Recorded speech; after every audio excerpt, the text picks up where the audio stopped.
Hello everyone. This is a class of physics for class 9. Okay. So we are going to discuss about the first chapter. The name of the chapter is motion.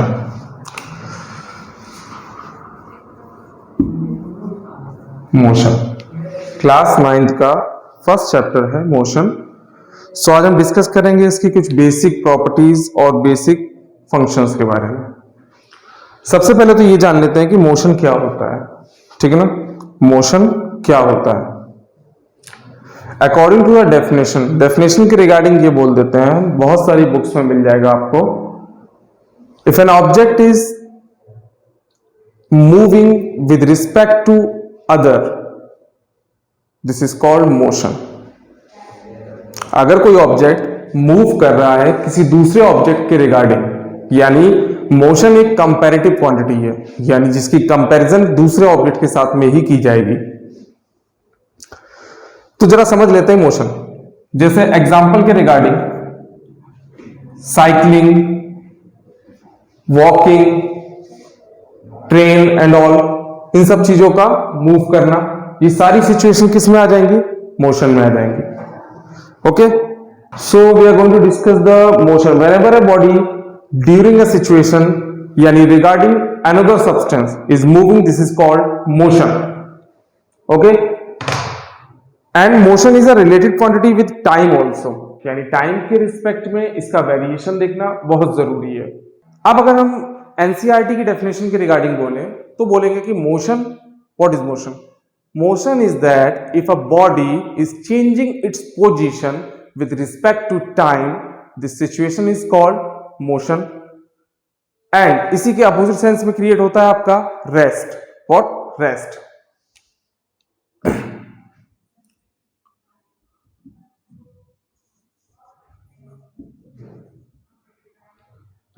Rest के regarding क्या state करेंगे?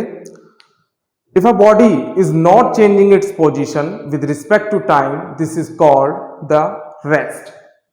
अब rest का sense बहुत easy है. अगर time का variation move कर रहा है, यानी टाइम क्या कर रहा है? मूव कर रहा है, और बॉडी की जो इनिशियल पोजीशन है, जो स्टार्टिंग की पोजीशन थी, वो एज इट इज वही है, तो बॉडी को कहा जाएगा कि बॉडी है हमारी रेस्ट में. ठीक.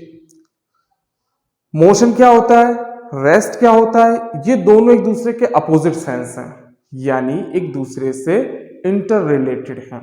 ठीक है. यानी जहां पर मोशन प्रेजेंस होगा वहां रेस्ट की कंडीशन एप्लीकेबल नहीं होगी, और जहां पर रेस्ट की सिचुएशन अराइज होगी वहां पर मोशन की कंडीशन एप्लीकेबल नहीं होगी. इस चैप्टर में जो हमको पढ़ना है वो पढ़ना है मोशन से रिलेटेड क्या क्या टर्म्स हैं, क्या क्या उनके यूजेस हैं, या डिवीजन कहां कहां पर किया गया है, उनके बारे में पढ़ना है. सो मोशन के रिगार्डिंग दो टाइप्स के मोशन होते हैं. और first is uniform motion,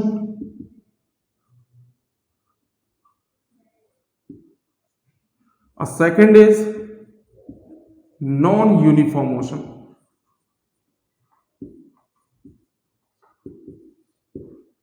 non uniform motion. अब इन दोनों का मीन समझ लेते हैं. देखिए, ये क्लास 9th का इंट्रोडक्टिव वीडियो है, यानी स्टार्टिंग बेस पे हमें मोशन को जानना है. ठीक है. तो इंट्रोडक्टिव वीडियो के रिगार्डिंग फर्स्ट टाइप है यूनिफॉर्म मोशन, सेकंड है non uniform motion. Uniform motion क्या होता है, नॉन यूनिफॉर्म मोशन क्या होता है, ओन लैंग्वेज में जरा समझ के देखते हैं इसको. देखिए, अगर कोई ऑब्जेक्ट जो कि क्या कर रहा है, टाइम के रिस्पेक्ट में मूव कर रहा है, तो इसको सिंपली हम कह देते हैं मोशन. डन.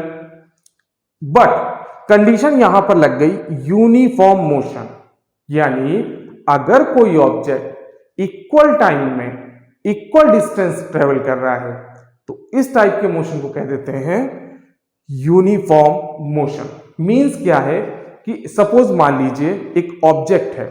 देखिए, यहां पे टाइम और टाइम इंटरवल दो टर्म एसोसिएट हो रहे हैं, तो ध्यान से समझिएगा टाइम और टाइम इंटरवल में क्या डिफरेंस है. टाइम इज अ इंसिडेंट, यानी एक मोमेंट की बात है, लेकिन time interval that means the difference between two time position. तो यहां पे जो टर्म यूज करते हैं वो यूज करते हैं टाइम इंटरवल. यानी कोई एक ऑब्जेक्ट है,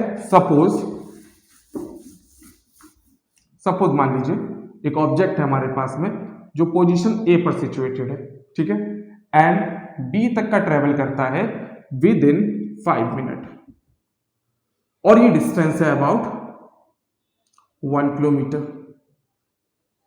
सिमिलर बी पॉइंट से सी पॉइंट तक का ट्रेवल करता है, a time period again 5 minute and distance is again 1 kilometre. If we are taking from C another point D, the time duration is 5 minutes and the distance is again 1 kilometer. So देख रहे होंगे आप यहां पर A से B तक and B से C तक इक्वल टाइम में इक्वल डिस्टेंस, इक्वल टाइम में equal distance, similar equal time में इक्वल डिस्टेंस। सो अगर कोई ऑब्जेक्ट इस टाइप का मोशन करता है कि टाइम ड्यूरेशन यानी टाइम इंटरवल क्या है, सेम है, और डिस्टेंस जो ट्रेवल कर रहा है वो भी सेम है, सो इस टाइप के मोशन को कह देते हैं हम यूनिफॉर्म मोशन। दूसरे टाइप में समझ लीजिए नॉन यूनिफॉर्म मोशन। देखिए यूनिफॉर्म मोशन के एक आध एग्जांपल भी आपसे डिस्कस कर लेता हूं, जैसे कि अर्थ का रोटेशन, ठीक है, अर्थ रोटेट करती है यानी मोशन में है ऑब्वियसली, किसके अराउंड, सन के अराउंड, और एप्रोप्रिएट बेसिस पे 365 डेज में एक रोटेशन कंप्लीट करती है। यानी अर्थ कैसा, हर साल सेम पाथ को 365 डेज में कवर कर लेती है, यानी इस टाइप का मोशन क्या हो गया, uniform motion. Same time duration, same distance travel, this is called uniform motion. Clear. दूसरी बात और समझ लेते हैं, non uniform motion. Non uniform motion इस चैप्टर में देखिए क्या क्या चीजें पढ़नी है और उनका बेसिक क्या है, सिर्फ उसके बारे में डिस्कशन कर रहे हैं, ठीक है। अभी हम ये डिस्कस नहीं करेंगे कि डेप्थ में जाकर इन चीजों को क्या समझना रहेगा, तो ये 9th क्लास का है। मेरे रिगार्डिंग इतनी बेसिक इंफॉर्मेशन आपके लिए इनफ रहेगी, ओके।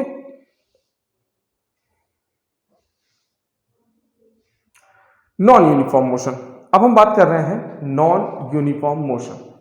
इसका सेंस क्या है, ये क्या क्रिएट करता है।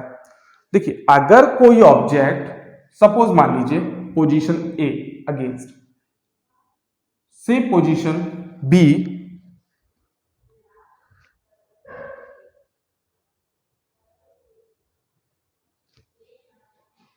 object from A to B, if an object from A to B travel a distance like 1 kilometer in 5 minutes, okay, again from B to C again 5 minutes, but distance travel is around 1.5 kilometer. From C to D, this is 2.5 kilometre in 5 minute. So आप देख रहे हैं equal interval of time, in equal interval of time there is a distance varies from one to another position, that means 1 kilometre 1 kilometre 1.5 kilometre 2.5 kilometre. यानी definition अगर आप state करें non uniform motion की, if an object travel unequal distance in equal time interval, this is called non-uniform motion. Done? Uniform motion क्या होता है, non uniform motion क्या होता है, इसके एग्जाम्पल क्या हो सकते हैं। जैसे मान लीजिए कि एक ऑब्जेक्ट है जो कि आपने थ्रो किया है या फॉल करवाया है रिगार्डिंग अ सिचुएशन, एक सिचुएशन के रिगार्डिंग आपने क्या किया, इसको फॉल करा दिया या नीचे गिरा दिया, तो ये जो मोशन का टाइप होगा ये हो जाएगा आपका नॉन यूनिफॉर्म मोशन, क्योंकि यहां पर क्या होगा, एक्सेलरेशन, कंटिन्यूअसली एक्सेलरेशन इसके साथ में रिलेटेड रहेगा। हाँ 9th क्लास में मे बी आपको एक्सेलरेशन टर्म थोड़ा सा नया लग रहा हो, मे बी आप अवेयर ना हो, तो मैं आपको बताना चाहूंगा एक्सेलरेशन का सेंस होता है, देखिए जब ऑब्जेक्ट कांस्टेंट वेलोसिटी या कांस्टेंट स्पीड के साथ में रन करता है तो हो जाता है एक्सेलरेशन ऑन द टाइम 0, यानी वहां पर एक्सेलरेशन एग्जिस्ट नहीं करता। इन शॉर्ट दूसरे सेंस समझ लीजिए पहले, नॉन यूनिफॉर्म मोशन में क्या होता है, नॉन यूनिफॉर्म मोशन में ऑब्वियसली एक्सेलरेशन या डी एक्सेलरेशन रिलेट करता है। मतलब क्या है, देखिए अगर ऑब्जेक्ट की स्पीड या वेलोसिटी टाइम के साथ में अप एंड डाउन हो रही है, यानी चेंज हो रही है। अगर चेंज होकर इंक्रीजिंग फॉर्मेट में जा रही है या डिक्रीजिंग फॉर्मेट में जा रही है, तो यहां पर एक्सेलरेशन रिलेट होता है। और अगर किसी भी तरह का स्पीड या वेलोसिटी में चेंजमेंट नहीं आ रहा है, ठीक है ना, किसी भी तरह का चेंजमेंट नहीं आ रहा है, तो हो जाएगा आपका नॉन यूनिफॉर्म मोशन, यानी सॉरी यूनिफॉर्म मोशन। क्या हो जाएगा? Uniform motion. अब इस चैप्टर में आपके लिए पढ़ने के लिए है सेकंड टॉपिक है आपका scalar quantity and vector quantity. जैसे कि scalar quantity and vector quantity समझ लीजिए क्या होता है। देखिए मोस्टली जितना कंटेंट रहेगा वो वर्बल रहेगा, तो आप लोग समझने की ज्यादा कोशिश करिए, ठीक है ना। Scalar quantity and vector quantity क्या होता है? डेफिनेशन जो बुक में स्टेट करते हैं वो क्या करते हैं? अ quantity having mass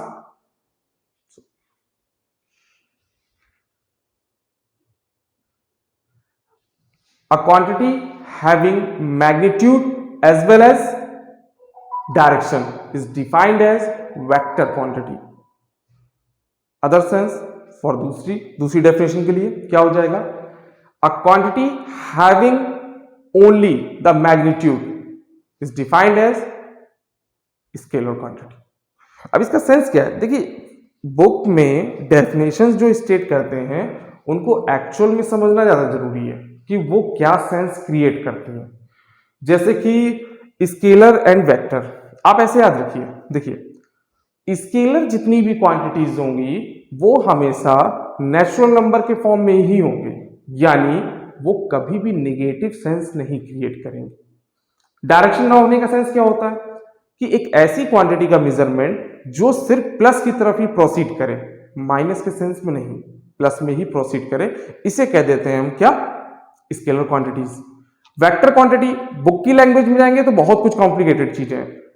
vector quantities ऐसा समझिए आप कि ऐसा मेजरमेंट या ऐसी क्वांटिटीज का फॉर्मेशन जो प्लस और माइनस यानी इंटीजर्स, जो पूरी की पूरी इंटीजर्स में फॉलो करवाएं, उसे कह देते हैं वेक्टर क्वांटिटीज।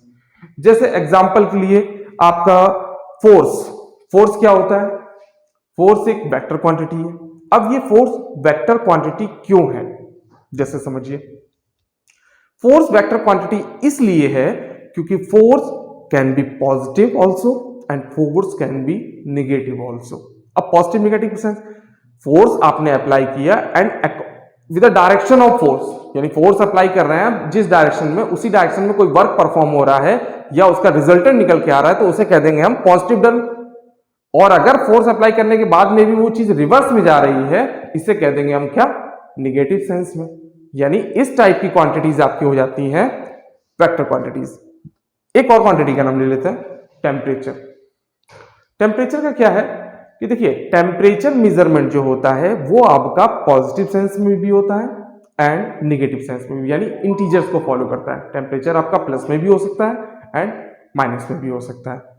बट जितनी भी स्केलर क्वांटिटीज होंगी वो सारी की सारी डायरेक्शन लेस होंगी। अब डायरेक्शन लेस का सेंस क्या होता है? कि जिनके पास में डायरेक्शन नहीं होती है, यानी उनका जो मेजरमेंट होगा वो हमेशा पॉजिटिव वे में ही होगा, यानी उनकी जो वैल्यूज आएंगी वो प्लस में ही आएंगी हमेशा।